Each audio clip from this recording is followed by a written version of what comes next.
अगला क्वेश्चन जो पूछा गया था साइलेंट वैली से संबंधित प्रश्न था।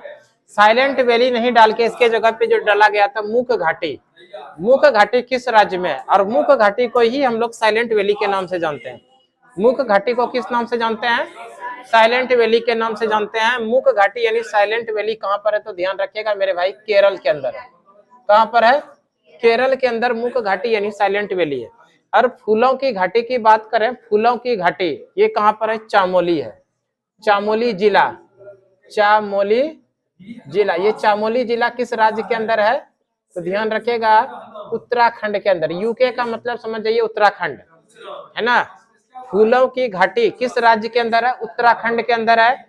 और उत्तराखंड के अंदर भी किस जिला के अंदर है तो चामोली जिला के अंदर है फूलों की घाटी। Silicon valley, silicon valley Bengaluru को कहा जाता है। सिलिकॉन वैली किसको कहा जाता है? बेंगलुरु को कहा जाता है सिलिकॉन वैली। तो ध्यान रखिएगा, इस तरह से 3 प्रश्न हम आप लोगों को यहाँ पर बताएं। साइलेंट वैली केरल, फूलों की घाटी चामोली जिला उत्तराखंड, और silicon valley Bengaluru. Next question देखिए, अगला अगला प्रश्न देख ले। देखो एक प्रश्न पूछा गया था मेरे भाई, हड्डियों की मजबूती के लिए, हड्डियों की मजबूती के लिए कौन सा विटामिन आवश्यक है? हड्डियों की मजबूती के लिए कौन सा विटामिन आवश्यक है तो ध्यान रखिएगा, हड्डियों की मजबूती के लिए विटामिन डी आवश्यक है। किसके लिए? हड्डियों की मजबूती के लिए विटामिन डी आवश्यक है। और विटामिन डी, और ये विटामिन डी की कमी से होने वाला बच्चों के अंदर जो रोग होता है ध्यान रखिएगा, रिकेट्स होता है। कौन सा रोग होता है? रिकेट्स। बच्चों के अंदर में विटामिन डी की कमी से कौन सा रोग होता है? रिकेट्स। और बच्चों को विटामिन डी मुख्य रूप से जो मिलता है वो कहाँ से मिलता है? मिलता है सूर्य के प्रकाश से। सूर्य के प्रकाश से कौन सा विटामिन डी मिलता है ये भी ध्यान रखिएगा, विटामिन डी। सूर्य के प्रकाश से कौन सा विटामिन मिलता है? Vitamin D. और विटामिन डी की बात करें, विटामिन डी का रासायनिक नाम, विटामिन डी का केमिकल नाम नेम, रासायनिक नाम ध्यान रख लीजिएगा, रासायनिक नाम, रासायनिक रासायनिक रासायनिक नाम क्या होता है तो ध्यान रखिएगा, विटामिन डी का रासायनिक नाम क्या होगा? Calciferol, calciferol. विटामिन डी का रासायनिक नाम क्या होगा? कैल्सीफेरॉल। अच्छा, विटामिन डी तो हम लोग जान लिए, विटामिन डी का रासायनिक नाम क्या होगा? कैल्सीफेरॉल। इसके साथ साथ में आप लोग ये भी जान लीजिए कि विटामिन ए का, विटामिन बी का, विटामिन डी का, तो उसके लिए एक छोटा सा ट्रिक याद रखिएगा, रोटी था एक टोपी। क्या याद रखिएगा? रोटी था एक टोपी। इस शॉर्ट ट्रिक के माध्यम से आप याद रख सकते हैं अन्य विटामिन का नाम। जैसे रोटी से ये हो जाएगा क्या? रेटिनॉल। रेटिनॉल किस विटामिन का रासायनिक नाम हुआ? Vitamin A. रोटी से हो गया रेटिनॉल, था से हो जाएगा थायमिन, था से क्या आ जाएगा? थायमिन। थायमिन किसका रासायनिक नाम है? विटामिन बी का। और ए से हो जाएगा एस्कॉर्बिक एसिड, ए से क्या आ जाएगा? एस्कॉर्बिक एसिड जो विटामिन सी का रासायनिक नाम है। और को से हो जाएगा कैल्सीफेरॉल जो विटामिन डी का रासायनिक नाम हो जाएगा। और उसके बाद अगर टेकोफेरॉल की बात करें तो टेकोफेरॉल किसका रासायनिक नाम है? ई का। विटामिन ई का रासायनिक नाम क्या है? टेकोफेरॉल। और विटामिन के का जो रासायनिक नाम है वो फिनोक्विनोन के। ध्यान रखिएगा, विटामिन के का रासायनिक नाम क्या है? Phylloquinone. Retinol A, thiamine B, ascorbic acid C, को से हो जाएगा calciferol vitamin D, tocopherol vitamin E, phylloquinone vitamin K. ये अन्य विटामिन का रासायनिक नाम हम यहाँ पर बता दिए। अब हम लोग देख लेते हैं नेक्स्ट क्वेश्चन। अगला क्वेश्चन और भी है। देखिए एक प्रश्न आप लोगों के एग्जाम में जो पूछा गया था यह था कि पृथ्वी के सतह पर जी का मान, गुरुत्वाकर्षण बल का मान पृथ्वी के सतह पर कितना होता है? तो ध्यान रखिएगा, पृथ्वी के सतह पर गुरुत्वाकर्षण का जो मान होता है वो 9.8 मीटर प्रति सेकंड स्क्वायर होता है। ध्यान रखिएगा, इंपॉर्टेंट क्वेश्चन है। पृथ्वी के सतह पर जी का मान कितना होता है? 9.8 मीटर प्रति सेकंड स्क्वायर। पृथ्वी के सतह पर जी का मान 9.8 मीटर प्रति सेकंड स्क्वायर। उसके साथ साथ में ये भी जान लीजिए, पृथ्वी के सतह से ऊपर या नीचे जाने पर जी का मान क्या होता है? तो ध्यान रखिएगा, पृथ्वी के सतह से या तो ऊपर जाए या फिर नीचे जाए तो जी का मान घटता है। जी का मान क्या होगा? घटता है। ध्यान रखिएगा, ये इंपॉर्टेंट क्वेश्चन है। पृथ्वी के सतह से जैसे ऊपर जाएंगे या सतह से नीचे आएंगे तो जी का मान क्या होगा? घटेगा। ये इंपॉर्टेंट क्वेश्चन है, ध्यान रखिएगा। अगर जी का बात करें, जी का मान न्यूनतम कहां पर होता है? जी का मान सबसे कम जो होगा वो कहां पर होगा? विषुवत रेखा पर जी का मान सबसे कम होता है। और जी का मान सबसे अधिक जो होगा, अधिकतम होता है वो ध्रुवों पर, यानी पोल पर क्या होगा? पोल यानी ध्रुवों पर जी का मान अधिकतम होता है। जी का मान अधिकतम कहां पर होगा? ध्रुवों पर। पृथ्वी का घूर्णन गति बढ़ने पर, अगर पृथ्वी का घूर्णन गति बढ़ेगा तो जी का मान में क्या होगा? कमी होगा। जी का मान क्या होगा? कमी होगा, यानी निगेटिव में जाएगा।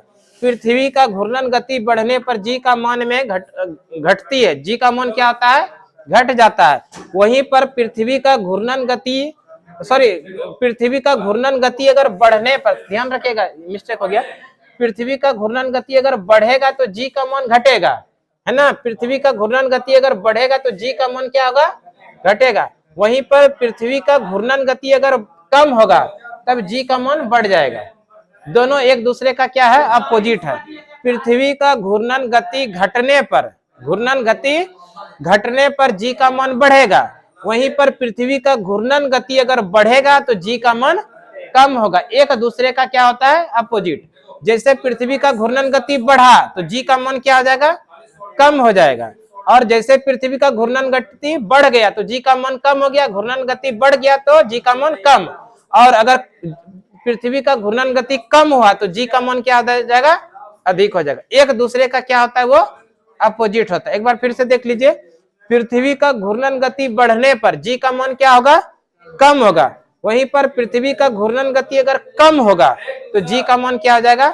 बढ़ जाएगा। एक दूसरे का हमेशा क्या होता है? एक दूसरे का अपोजिट होगा। ठीक है, तो ये कुछ क्वेश्चन था किससे? जी से संबंधित। पृथ्वी के सतह पर जी का मान 9.8 मीटर प्रति सेकंड स्क्वायर, ये प्रश्न पूछा गया था। अब देख लेते हैं हम लोग आगे का प्रश्न। अगला प्रश्न देखो, एक प्रश्न पूछा गया था, गोवा किस नदी के किनारे स्थित है?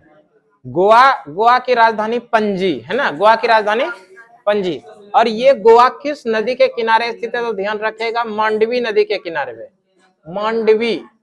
मांडवी नदी के किनारे गोवा स्थित है। गोवा जो है किस नदी के किनारे स्थित है?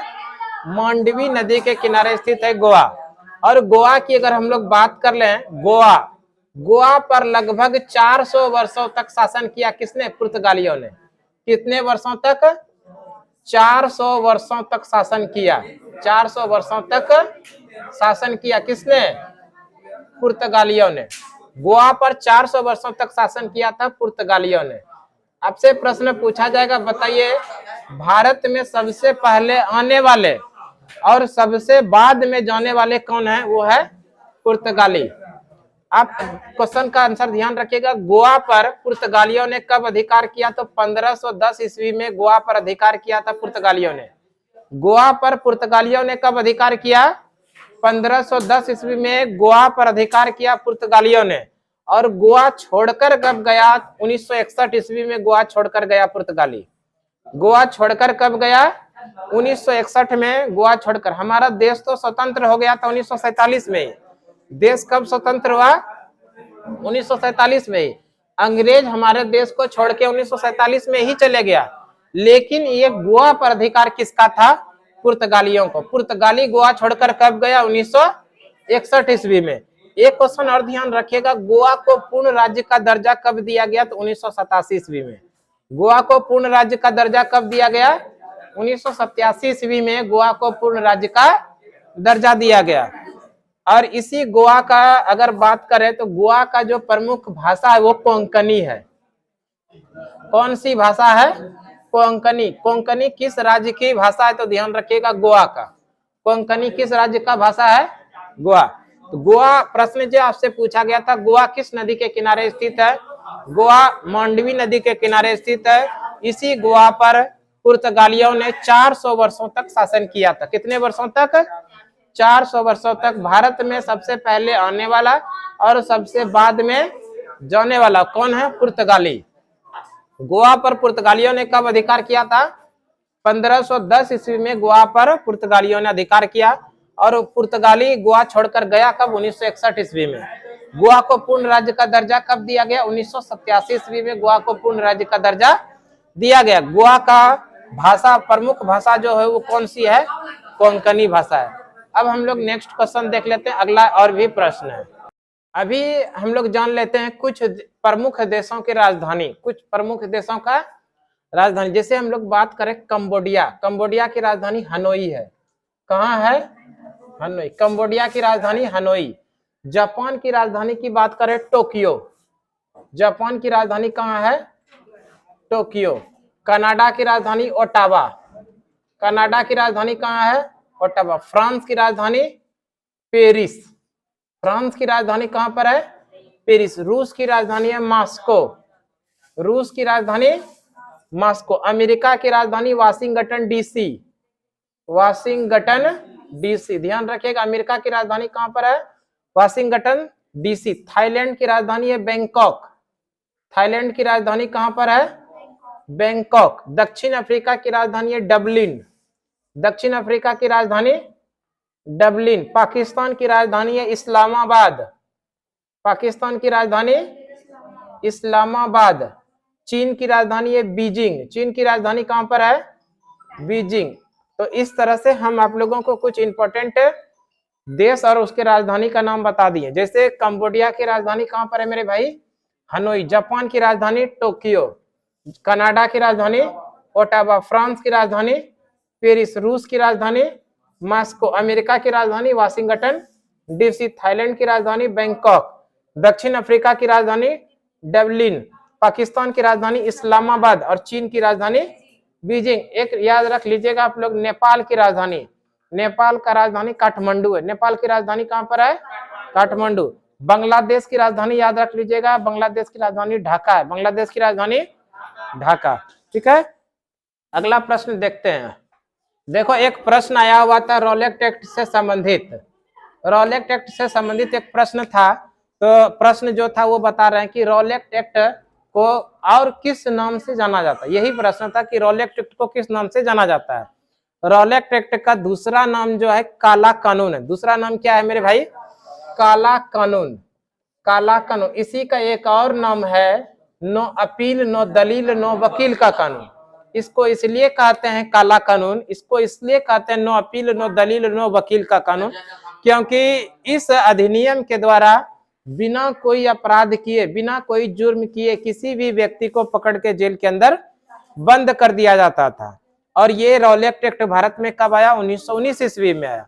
और इसी रॉलेट एक्ट के द्वारा दो क्रांतिकारी नेता, एक सैफुद्दीन किचलू और सत्यपाल, इस दोनों क्रांतिकारी नेता को पकड़ के जेल के अंदर बंद कर दिया। अब भारत को स्वतंत्र कराने के लिए जो लड़ाई लड़ रहा है उनको पकड़ के जेल के अंदर बंद कर दिया जाएगा तो भारत स्वतंत्र हो पाएगा? नहीं। तो इसी रॉलेट एक्ट के विरोध में 13 अप्रैल 1919 ईस्वी को, कब? 13 अप्रैल 1919 ईस्वी को अमृतसर के जलियांवाला बाग में, अमृतसर के जलियांवाला बाग में एक आम सभा आयोजित किया गया। क्या आयोजित किया गया?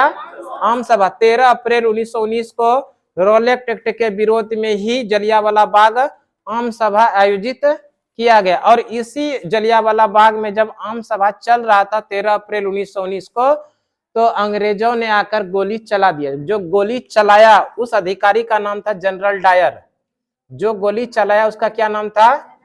General Dyer. क्या नाम था उसका?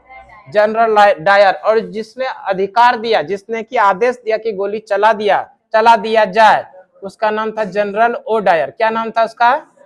General O'Dwyer. गोली चलाने का आदेश किसने दिया था? जनरल ओ डायर ने। गोली चलाया था किसने? जनरल डायर ने। ठीक है, तो इसी घटना को क्या कहा जाता है? जलियांवाला बाग हत्याकांड। ये कब हुआ था? 13 अप्रैल 1919 को। इसी का दूसरा नाम है खूनी रविवार भी। इसी का दूसरा नाम क्या है? खूनी रविवार। खूनी रविवार इसलिए इसको कहा जाता है क्योंकि ये उस दिन था रविवार का दिन, उस दिन रविवार का दिन था, इसलिए इसको खूनी रविवार के नाम से भी जाना जाता है। जलियांवाला बाग हत्याकांड के तुरंत बाद रविंद्रनाथ टैगोर ने अंग्रेजों को नाइट की उपाधि वापस कर दी। यानी सर की उपाधि किसने वापस किया जलियांवाला बाग हत्याकांड के बाद? रविंद्रनाथ टैगोर ने। और इसी जलियांवाला बाग हत्याकांड की जांच के लिए एक समिति बनाया गया जिसका नाम है हंटर समिति। समिति का क्या नाम है?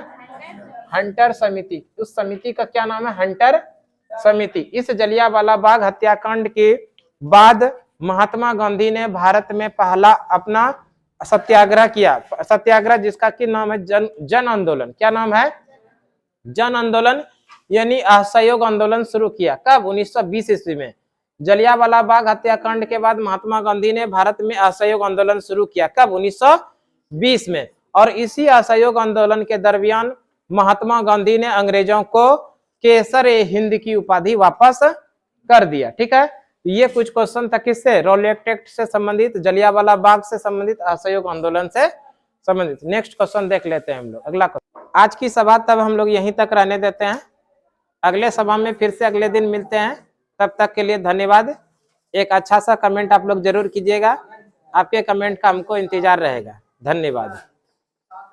एक से क्या है, क्वेश्चन नंबर 1 में है संयुक्त राष्ट्र संघ के पहले महासचिव कौन थे? संयुक्त राष्ट्र संघ के पहले महासचिव, यही प्रश्न पूछा गया था। संयुक्त राष्ट्र संघ के पहले महासचिव कौन थे? तो ध्यान रखिएगा, संयुक्त राष्ट्र संघ के पहले महासचिव ट्रिगवेली थे। कौन थे? ट्रिगवेली। और ये ट्रिगवेली का संबंध किस देश से था? ये भी ध्यान रखिएगा, नॉर्वे से। ट्रिगवेली किस देश के रहने वाले थे? नॉर्वे के। संयुक्त राष्ट्र संघ के पहले महासचिव ट्रिगवेली थे, नॉर्वे के। अगर संयुक्त राष्ट्र संघ के पहले एशियाई महासचिव पूछे, एशियाई महासचिव, तो ध्यान रखिएगा संयुक्त राष्ट्र संघ के पहले एशियाई महासचिव तो यू थांट थे। इसको भी ध्यान रखिएगा, यू थांट। और ये यू थांट का संबंध किस देश से था? ध्यान रखिएगा, म्यांमार से। ये कहाँ के रहने वाले थे? म्यांमार। अच्छा, वर्तमान समय में संयुक्त राष्ट्र संघ के महासचिव कौन है? वर्तमान समय में संयुक्त राष्ट्र संघ के महासचिव है एंटोनियो गुटेरस। एंटोनियो गुटेरस, ध्यान रखिएगा, एंटोनियो गुटेरस वर्तमान समय में संयुक्त राष्ट्र संघ के महासचिव है। इनका संबंध किस देश से है? पुर्तगाल से। ध्यान रखिएगा, पुर्तगाल से। पुर्तगाल। एंटोनियो गुटेरस, गो होगा, है ना। एंटोनियो गुटेरस का संबंध है पुर्तगाल से। संयुक्त राष्ट्र संघ के पहले महासचिव थे ट्रिगवेली, जिनका संबंध नॉर्वे से था। पहले एशियाई महासचिव यू थांट थे, जिनका संबंध म्यांमार से है। और एंटोनियो गुटेरस वर्तमान समय में संयुक्त राष्ट्र संघ के महासचिव है, इनका संबंध है पुर्तगाल से। संयुक्त राष्ट्र संघ में वर्तमान समय में कुल कितने देश सदस्य हैं? ध्यान रखिएगा, देश सदस्य की बात करें तो संयुक्त राष्ट्र संघ के वर्तमान समय में 193 देश सदस्य है। सबसे नवीनतम देश जो सदस्य है इसका दक्षिणी सूडान है। ध्यान रखिएगा, सबसे नवीनतम देश कौन सा है? दक्षिणी सूडान। वर्तमान समय में संयुक्त राष्ट्र संघ के कितने देश सदस्य हैं? 193 देश सदस्य हैं। और सबसे नवीनतम देश कौन सा? दक्षिणी सूडान। संयुक्त राष्ट्र संघ के हेडक्वार्टर की बात करें तो कहां पर है? न्यूयॉर्क के अंदर। संयुक्त राष्ट्र संघ का हेडक्वार्टर कहां पर है? न्यूयॉर्क। और ये न्यूयॉर्क अमेरिका का एक बहुत बड़ा शहर है, ध्यान रखिएगा। न्यूयॉर्क में ही संयुक्त राष्ट्र संघ का हेडक्वार्टर। संयुक्त राष्ट्र संघ के कुल कितने अंग है? 6 अंग है। और इस 6 अंग में से 5 अंग का हेडक्वार्टर कहां पर है? इस न्यूयॉर्क के अंदर। एक अंग जो अंतरराष्ट्रीय न्यायालय है, ध्यान रखिएगा, अंतरराष्ट्रीय न्यायालय, इस अंतरराष्ट्रीय न्यायालय का हेडक्वार्टर है दी हेग में। कहां पर है? दी हेग। और ये दी हेग कहां पर है? नीदरलैंड के अंदर। तो इस तरह से संयुक्त राष्ट्र संघ के कुछ एक्स्ट्रा क्वेश्चन भी आप लोगों को बता दिए। अब देख लेते हैं हम लोग नेक्स्ट क्वेश्चन। अगला क्वेश्चन क्या है? देखो, एक प्रश्न पूछा गया था ताशकंद समझौता से संबंधित। हम आप लोगों को ताशकंद समझौता से पूरा डिटेल बता देते हैं। ताशकंद समझौता जो हुआ था 1966 ईस्वी में हुआ था। ताशकंद समझौता कब हुआ था? 1966 ईस्वी में हुआ था। और ताशकंद समझौता जो हुआ था भारत और पाकिस्तान के बीच में। किनके साथ हुआ था? भारत और पाकिस्तान के बीच में ताशकंद समझौता हुआ था। कब? 1966 ईस्वी में। अब भारत की तरफ से जो प्रतिनिधित्व किए थे ताशकंद समझौता में लाल बहादुर शास्त्री। ध्यान रखिएगा, ताशकंद समझौता में भारत की तरफ से किसने प्रतिनिधित्व किया था? लाल बहादुर शास्त्री। और पाकिस्तान की ओर से किसने किया था? अयूब खान। ध्यान रखिएगा, पाकिस्तान की तरफ से किसने प्रतिनिधित्व किया था? अयूब खान। ताशकंद समझौता कब हुआ था? 1966 के अंदर। किसके बीच? भारत और पाकिस्तान के बीच में। और भारत की तरफ से प्रतिनिधित्व किया था लाल बहादुर शास्त्री, जो देश के दूसरे प्रधानमंत्री हुए, और पाकिस्तान की ओर से अयूब खान। तो इस तरह से ये ताशकंद समझौता के बारे में हम बताएं। नेक्स्ट क्वेश्चन देख लेते हैं। अब एक प्रश्न पूछा गया था, मौलिक कर्तव्य भारतीय संविधान में कब जोड़ा गया? मौलिक कर्तव्य, ये मौलिक कर्तव्य की बात करें तो ये मौलिक कर्तव्य जो है मूल संविधान में नहीं था। मूल संविधान में ये नहीं था। मूल संविधान में मौलिक कर्तव्य का प्रावधान नहीं था। ये मौलिक कर्तव्य को कब जोड़ा गया? तो ध्यान रखिएगा 42वां संविधान संशोधन 1976 के द्वारा भारतीय संविधान के अंदर मौलिक कर्तव्य जोड़ा गया। और कितना मौलिक कर्तव्य जोड़ा गया था? तो ये भी ध्यान रखिएगा 10 मौलिक कर्तव्य जोड़ा गया था। कितना? 10 मौलिक कर्तव्य जोड़ा गया था। 10 मौलिक कर्तव्य जोड़ा गया था। मौलिक कर्तव्य भारतीय संविधान के अंदर जोड़ा किस समिति के सिफारिश पे? तो ये भी ध्यान रखिएगा सरदार स्वर्ण सिंह समिति के सिफारिश पे भारतीय संविधान के अंदर मौलिक कर्तव्य जोड़ा गया। सरदार स्वर्ण सिंह समिति के सिफारिश पे भारतीय संविधान के अंदर क्या जोड़ा गया? मौलिक कर्तव्य। ये मौलिक कर्तव्य भारतीय संविधान के किस भाग में है? भारतीय संविधान के भाग 4 को में है। कहां पर है? 4 को में। ध्यान रखिएगा। भारत और अगर अनुच्छेद की बात करें तो अनुच्छेद 51A के अंदर है। कहां पर है? अनुच्छेद 51A के अंदर है। भारतीय संविधान के अंदर मौलिक कर्तव्य को जोड़ा गया भारतीय संविधान के किस भाग में? तो भाग 4 को में जोड़ा गया और अनुच्छेद 51A के अंदर जोड़ा गया। और ध्यान रखिएगा वर्तमान समय की बात करें, वर्तमान में भारतीय संविधान में कितने मौलिक कर्तव्य है? 11 मौलिक कर्तव्य। वर्तमान समय में कितना मौलिक कर्तव्य है? 11 मौलिक कर्तव्य है। और ये 11वां मौलिक कर्तव्य ध्यान रखिएगा, 11वां मौलिक कर्तव्य कब जोड़ा गया? 11वां मौलिक कर्तव्य ध्यान रखिएगा 86वां संविधान संशोधन 2002 के द्वारा जोड़ा गया। 11वां मौलिक कर्तव्य कब जोड़ा गया? 86वां संविधान संशोधन 2002। और इसमें 86वां संविधान संशोधन 2002 में क्या कहा गया? 6 से 14 वर्ष तक के बच्चों को 6 से 14 वर्ष तक के बच्चों को अनिवार्य व निःशुल्क शिक्षा है ना, अनिवार्य और निःशुल्क शिक्षा दिलाने का काम किसका है? लोकल पेरेंट्स का है। 11वां मौलिक कर्तव्य क्या है? तो ध्यान रखिएगा 11वां मौलिक कर्तव्य 86वां संविधान संशोधन 2002 के द्वारा जोड़ा गया। और ये 11वां मौलिक कर्तव्य था क्या? 6 से 14 वर्ष तक के बच्चे को अनिवार्य व निःशुल्क शिक्षा दिलाने का काम लोकल पेरेंट्स का है। अब देख लेते हैं ये मौलिक कर्तव्य, ये जो प्रावधान लिया गया है किस देश के संविधान से लिया गया है? तो ध्यान रखिएगा मौलिक कर्तव्य का प्रावधान रूस से लिया गया। कहां पर? रूस से लिया गया है मौलिक कर्तव्य का प्रावधान। मौलिक कर्तव्य मूल संविधान में नहीं था, इसको 42वां संविधान संशोधन 1976 के द्वारा जोड़ा गया। 10 मौलिक कर्तव्य जोड़ा गया था। सरदार स्वर्ण सिंह समिति के सिफारिश पे भारतीय संविधान के अंदर मौलिक कर्तव्य जोड़ा गया। भाग 4 को के अंदर जोड़ा था, अनुच्छेद 51A के अंदर था। और वर्तमान समय में 11 मौलिक कर्तव्य हो गया है। ये 11वां मौलिक कर्तव्य 86वां संविधान संशोधन 2002 के द्वारा 6 से 14 वर्ष तक के बच्चों को अनिवार्य व निःशुल्क शिक्षा दिलाने का काम करेगा। ये लोकल पेरेंट्स का काम होगा। तो इस तरह से हम आप लोगों को मौलिक कर्तव्य से संबंधित प्रश्न इंपॉर्टेंट बता दिए। नेक्स्ट क्वेश्चन देख लेते हैं हम लोग। पूछा गया है राज्यसभा सदस्यता के लिए न्यूनतम आयु कितना होना चाहिए? राज्यसभा सदस्यता के लिए न्यूनतम आयु कितना होना चाहिए? हम आपको पूरा बता देते हैं। देखिए ये P फॉर हो जाएगा प्रेसिडेंट, प्रेसिडेंट मतलब राष्ट्रपति। VP इसका मतलब हो गया वाइस प्रेसिडेंट यानी उपराष्ट्रपति। GOV इसका मतलब हो गया गवर्नर। राष्ट्रपति, उपराष्ट्रपति और राज्यपाल, राष्ट्रपति, उपराष्ट्रपति और राज्यपाल, इनके लिए न्यूनतम आयु जो निर्धारित किया गया कितना वर्ष? 35 वर्ष। ये न्यूनतम आयु है। प्रेसिडेंट यानी राष्ट्रपति, उपराष्ट्रपति और राज्यपाल बनने के लिए न्यूनतम आयु कितना होना चाहिए? 35 वर्ष। अब आ जाइए आप लोग राज्यसभा, R फॉर राज्य, S फॉर सभा। राज्यसभा संसद बनने के लिए न्यूनतम आयु कितना होना चाहिए? 30 वर्ष। ये सारा क्या है? न्यूनतम आयु है। जिनका की उम्र 30 वर्ष से कम है वो राज्यसभा के सांसद नहीं बन सकते। न्यूनतम आयु कितना होना चाहिए? 30 वर्ष। और ये हो गया विधानसभा, ये क्या हो गया?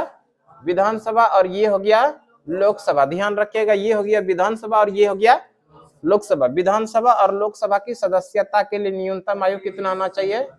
25 वर्ष। ध्यान रखिएगा विधानसभा और लोकसभा की सदस्यता के लिए न्यूनतम आयु 25 वर्ष। इसके साथ साथ में जान लीजिए पंचायत में, पंचायत, ग्राम पंचायत का जो चुनाव लड़ना या फिर नगर निगम का जो चुनाव लड़ना है, नगर निगम, इसके लिए न्यूनतम आयु जो है कितना है? 21 वर्ष, ध्यान रखिएगा। ग्राम पंचायत के अंदर अगर वार्ड सदस्य का भी चुनाव लड़ना है या फिर नगर निगम के अंदर नगर पार्षद का चुनाव लड़ना है तो न्यूनतम आयु आपके पास कितना होना चाहिए? 21 वर्ष। आपसे जो प्रश्न पूछा गया था राज्यसभा सांसद बनने के लिए न्यूनतम आयु कितना होना चाहिए? 30 वर्ष। तो हम आप लोगों को पूरा बता दिए, राष्ट्रपति, उपराष्ट्रपति और राज्यपाल, इसको बनने के लिए न्यूनतम आयु कितना होना चाहिए? 35 वर्ष होना चाहिए। राज्यसभा सांसद बनने के लिए न्यूनतम आयु 30 वर्ष होना चाहिए। लोकसभा और विधानसभा की सदस्यता लेने के लिए न्यूनतम आयु 25 वर्ष होना चाहिए। जबकि ग्राम पंचायत के अंदर या फिर नगर निगम के अंदर चुनाव लड़ने के लिए न्यूनतम आयु कितना होना चाहिए? 21 वर्ष। वोट डालने के लिए न्यूनतम आयु, वोट डालने के लिए न्यूनतम आयु होना चाहिए कितना वर्ष? 18 वर्ष। ध्यान रखिएगा, कितना होना चाहिए? वोट डालने के लिए न्यूनतम आयु होना चाहिए 18 वर्ष। एक क्वेश्चन और ध्यान रखिएगा, वोट डालने के लिए न्यूनतम आयु, वोट डालने का न्यूनतम आयु पहले था कितना?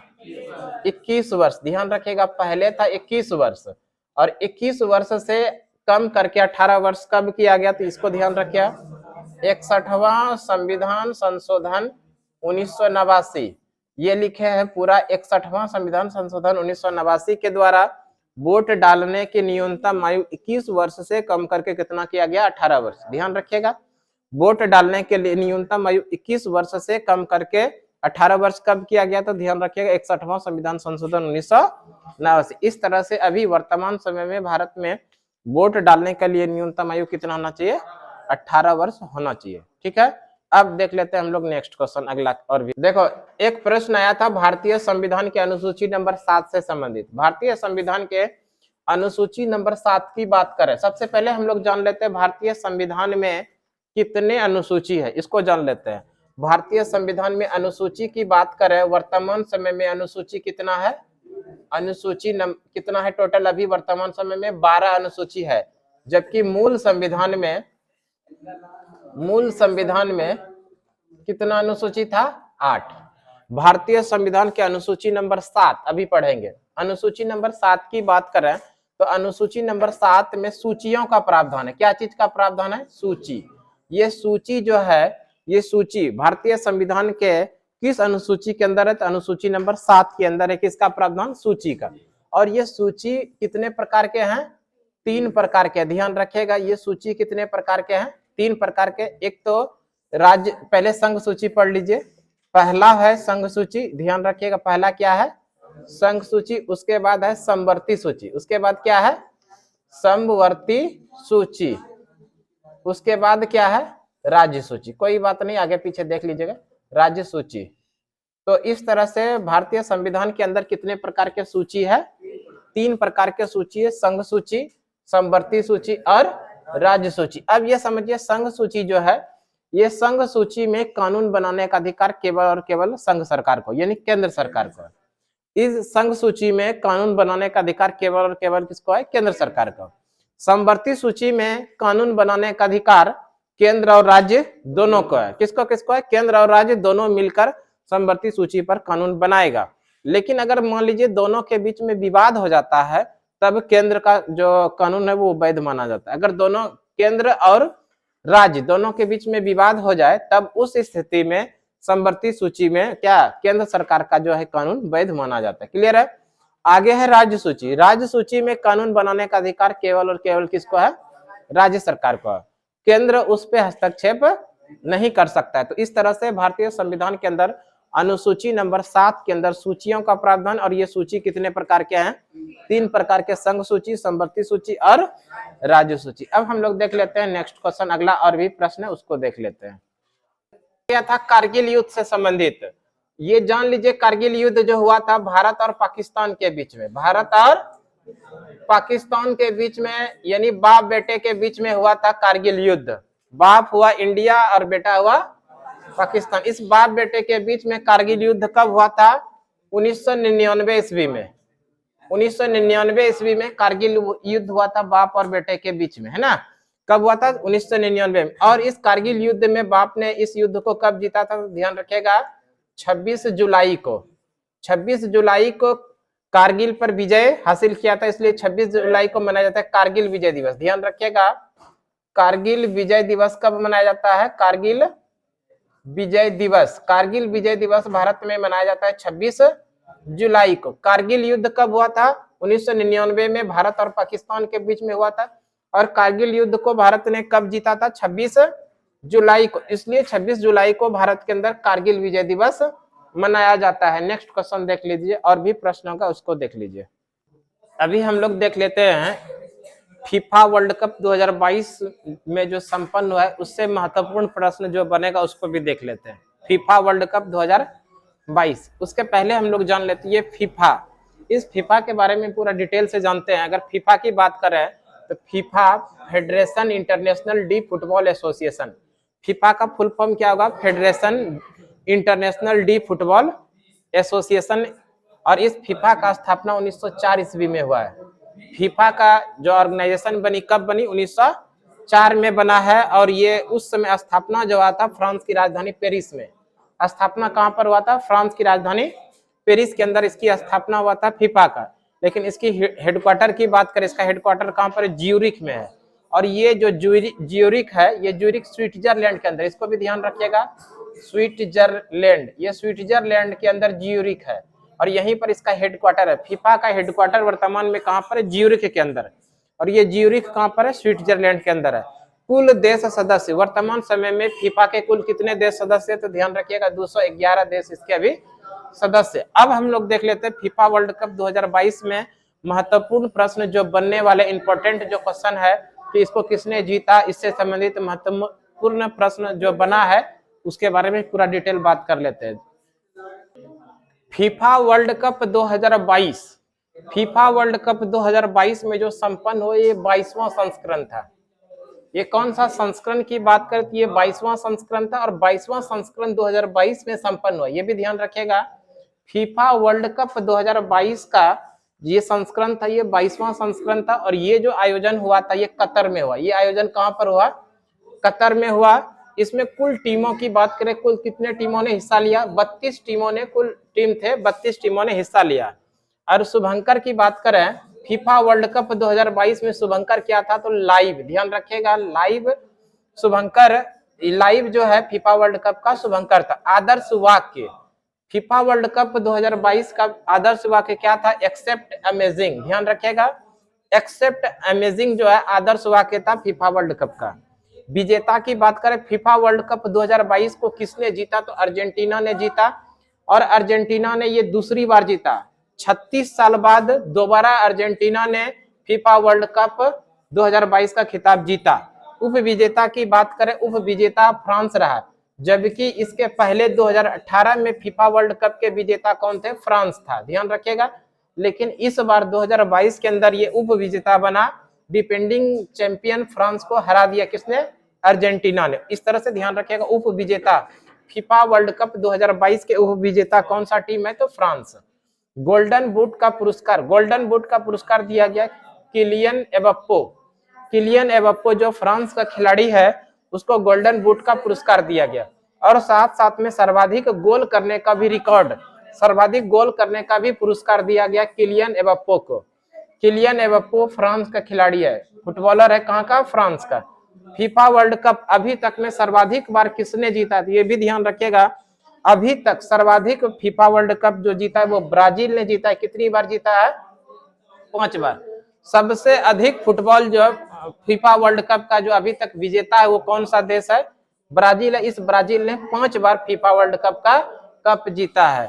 ठीक है, तो ये क्वेश्चन आप लोगों को हम फीफा से संबंधित बताएं। नेक्स्ट क्वेश्चन देखिए, अगला क्वेश्चन को पढ़ने के पहले एक जरा सा जान लेते हैं। इसमें एक क्वेश्चन छूट गया था कि 2026 के अंदर फीफा वर्ल्ड कप का आयोजन कहां पर होगा?